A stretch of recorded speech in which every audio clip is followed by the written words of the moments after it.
Compost, Seattle Mariners. Seattle really leaned into its granola reputation in 2011 when the Mariners held a compost giveaway. They gave away bags of dirt that were made from food scraps and trash collected at Safeco Field. The idea was to promote sustainability.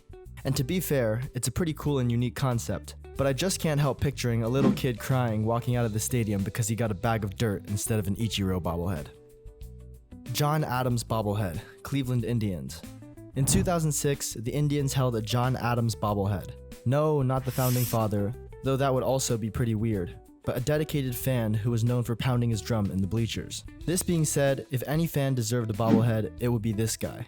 Starting in 1973, Adams started his drum banging, which would end up becoming a beloved Cleveland tradition. Over the years, the team honored him in different ways, such as letting him throw out first pitches, giving him lifetime season tickets, and of course, his own bobblehead night. In 2023, a few months after his passing, the team announced that they would be naming the bleachers at Progressive Field in his honor.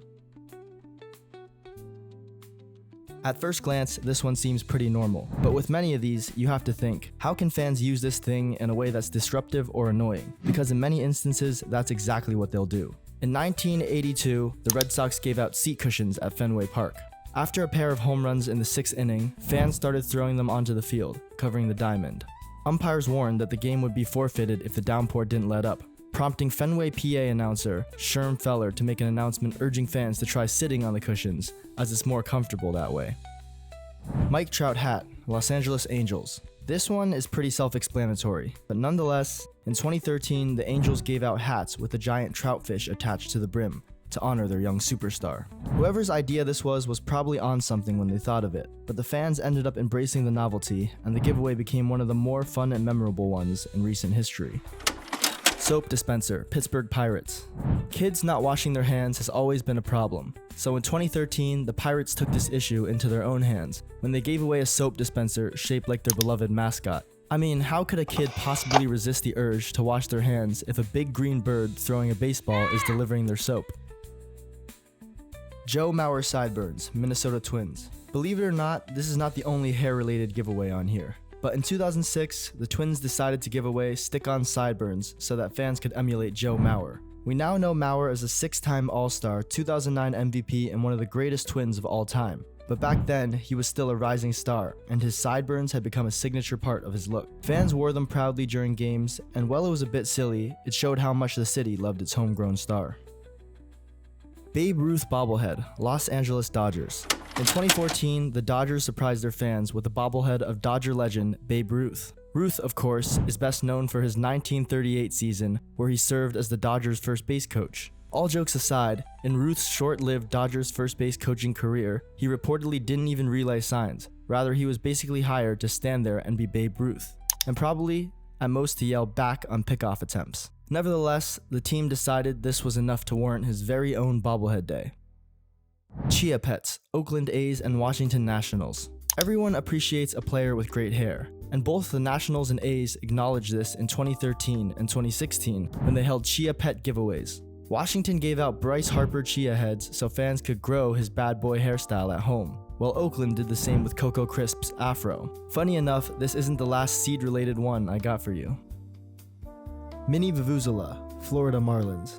A Vuvuzela, for those who don't know, is an inexpensive injection-molded plastic shell about 65 centimeters or 2 feet long, which produces a loud, monotone note typically around B-flat. And the Marlins thought this would be the perfect thing to give to 15,000 fans in 2010. The result was exactly what you'd expect, a non-stop drone of plastic horns echoing around the stadium. The noise was so annoying and loud that it reportedly caused the umpire to make a mistake with the Marlins lineup. The players complained about it after, with opposing manager Joe Madden saying, "They're annoying. There's cool things and there's very non-cool things. That's a non-cool thing." Needless to say, that was the last time these were given away. Real quick, if you're enjoying the video, I'd really appreciate it if you could like and subscribe. Also, let me know if you own any of these treasures down below.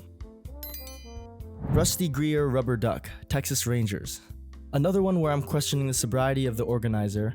In 2002, the Rangers handed out a rubber duck in the likeness of outfielder Rusty Greer. This one was for Rangers fans who thought their left fielder would make a great bath toy. I mean, look at him, he floats and squeaks. Flower seeds, New York Yankees. Remember earlier when I said that chia seeds weren't the last time seeds were involved in a giveaway? Well, that's because in 2015, the Yankees handed out packets of flower seeds. Not much more to be said about this one. It's kind of random. But I will say, I bet the fans that day were just itching to get home so they could plant their seeds. Freeman and Jones ATV Bobblehead, Atlanta Braves. In 2014, a severe winter storm left thousands of motorists stranded on Atlanta's interstates, including Freddie Freeman, who tweeted that he had been stuck in gridlock for more than 5 hours. Then, Chipper Jones came to the rescue, hopping on his four-wheeler to reach and aid his former teammate. 2 years later, the Braves turned it into a giveaway. Zim Bear, Tampa Bay Rays. Another head-scratcher, in 2012, the Rays honored longtime coach Don Zimmer by handing out Zim Bears, teddy bears with Zimmer's face on them, which were almost as cuddly as Don himself. The idea sounded odd, but fans loved it so much that the team had to bring the giveaway back a second night later that year. And that's how a random gag turned into one of Tampa Bay's most popular promos. Groundskeeper Bobblehead, Chicago White Sox. In 2011, the White Sox gave longtime groundskeeper Roger Bassard, who was nicknamed the Sodfather, his own bobblehead. Bassard is a pretty impressive guy, being the longest tenured groundskeeper in MLB, and has helped design or consult on fields across the league. He even designed soccer fields in Saudi Arabia for the royal family. So while a bobblehead of a man holding a rake might sound strange, he just might be the most deserving man to get one. Edgar Martinez Light Bat, Seattle Mariners. A Mariners commercial once showed Edgar Martinez turning a baseball bat into a lamp. It's a light bat. And fans loved it. The team eventually brought the gag to life with a bobblehead in 2017, featuring Martinez proudly holding his glowing bat lamp.